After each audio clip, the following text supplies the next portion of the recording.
The United States Capitol. The White House is the oldest public building in Washington, D.C., and the U.S. Capitol is the second oldest. It became the seat of government when lawmakers moved here from Philadelphia in 1800. Now, more than 8,000 new bills are proposed each year by senators and representatives. There are 2 senators from each state, regardless of its size. The number of representatives from each state depends on that state's population.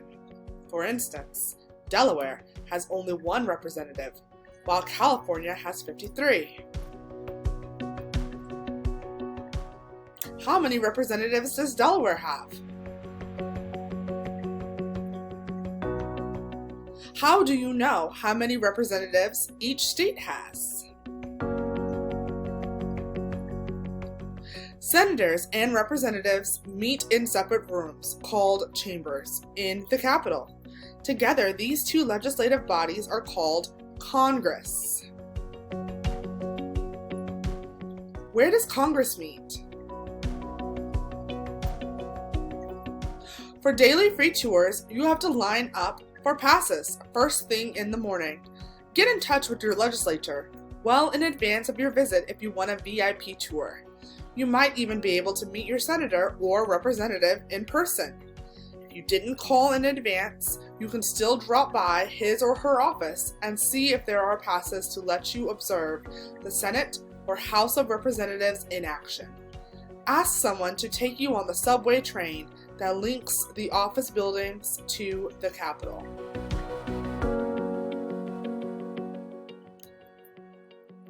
Did you know? The city that is the seat of government for a state or nation is called its capital. The building in which lawmakers meet is called the Capitol. The building where lawmakers of the U.S. meet is called the Capitol. What's different about these 2 words? Capital, capital.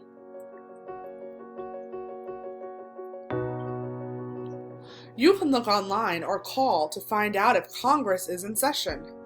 But why not use another method?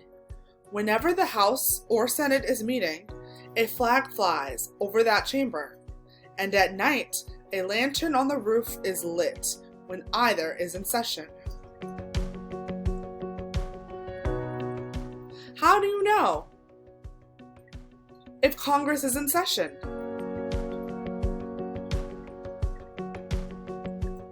Did you know VIP means very important person? The cast iron dome of the Capitol will expand and contract as much as 4 inches on days of extreme temperatures.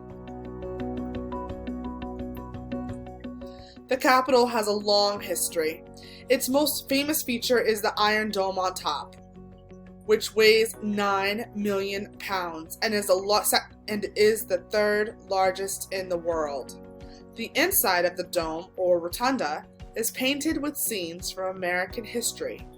The artist painted someone's face, perhaps his own, in a tree trunk on one of the panels. Can you find it?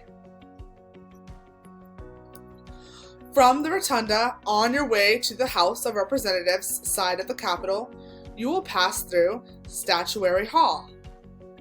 This hall has statues of prominent people donated by each state. See if you can find your state's hero.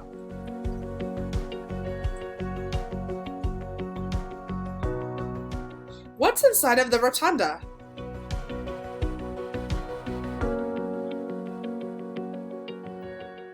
How big is the Iron Dome?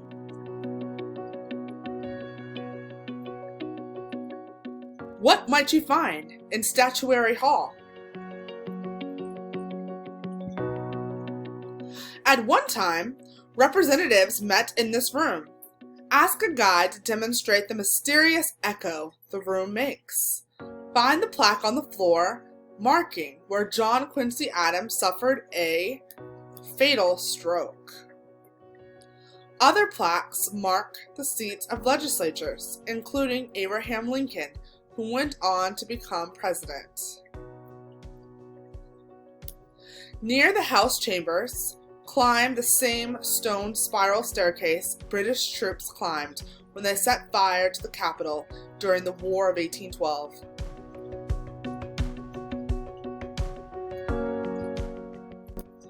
Can you find the discoloration on the marble stairs leading to the White House press gallery? This was where, in 1890, a congressman was shot to death by a newspaper reporter during an argument about some articles the reporter had written. Today, the U.S. House of Representatives is the largest legislative chamber in the world. The leader, called the Speaker of the House, faces a semicircle of seats. There are no assigned seats, but Democrats always sit to the leader's right and Republicans to the leader's left. What is the name of the leader of the legislative chamber?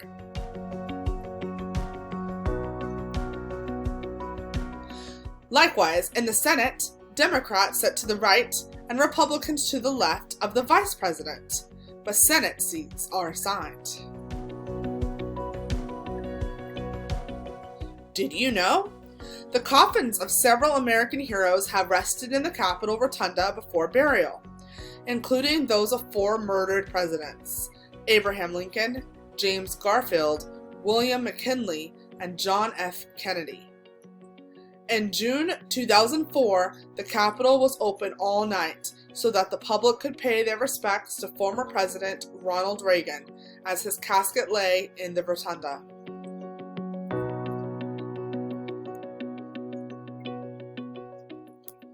Notice the salt shaker-like bottles on the desks of the 100 senators. They once contained Pounce, which was used to blot ink.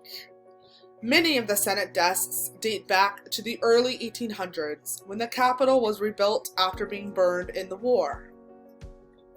Some bear the initials of legislators who sat in them. Jefferson Davis's desk has a patch on the side where a Union soldier struck it with a bayonet. Daniel Webster's desk does not have the extra writing box on top.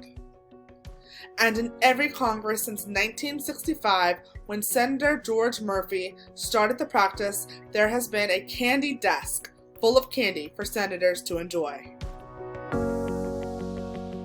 What was Pounce used for?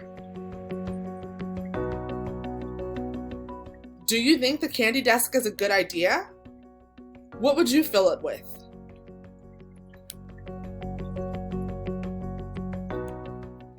Boxes filled with snuff, a form of tobacco popular years ago, used to sit on the ledges near the Senate Speaker's platform. The boxes are still there, but the snuff is gone. Do you see teenagers delivering messages in the 2 chambers? They are called pages, and you could become one. They attend a special school in the Library of Congress from 6:30 a.m. until about 10:30 a.m., then run to the Capitol to work while Congress is in session. To become a page, you need to apply and be chosen by your senator or representative. The competition is tough. Fewer than 100 pages are chosen each year. Do you think that you might like to become a page one day? Did you know? The acoustics were so bad in Statuary Hall, the original chamber of the House of Representatives, that massive red curtains were hung to help muffle the echoes. Bean soup has been served in the House of Representatives members' dining room since 1904, when Speaker of the House Joseph Cannon became outraged one day when he couldn't get it. He ordered that bean soup be placed on the menu every day, and so it has been. What would you place on the menu every day if you had the power to do so? When the House is in session, a silver inkstand is placed on the Speaker's table. This same stand has been put out since 1818. Thanks for visiting the Capitol with me. Have a great day!